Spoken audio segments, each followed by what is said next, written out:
social media da kainom lae mi na kainom lae na koi pangangang ba sakpa haiba taunogum si respect aigi imabu aigi ipabu aina respect tawdradi mina su respect tawroi social media pa bir sil nauk sing koi amuka soi appeal tawri leaders sing da natragana amada yamna karim kathaina ba adagi migi yumda masa masuga yengba yaroidaba wangang sangang wahi wata photo video yamdi haire sembasi ja semaga ba do yam haiba jingdu ju phaba ngamba haiba su lei se kaudaba phai adu pharuraga tawruraga na sarkar se khoi freedom of speech kano matli gaina muk tawbogumba adu tawramina khoi ju lon phasira khangkal e adu na means tinera kodo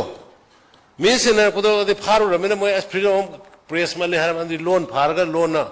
pursi gaina khanar bisu dum yaw aingona sum tamak pani ko aina he noya dum ke tawginu oina ba khamini khangnai ebe dum aduna discipline thaksi ka si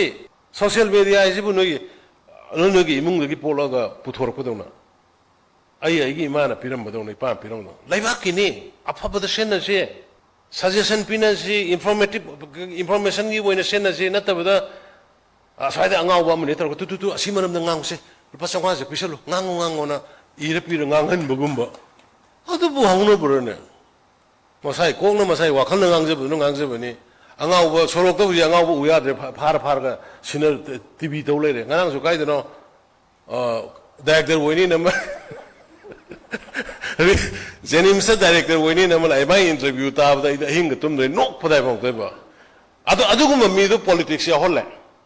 ngangal le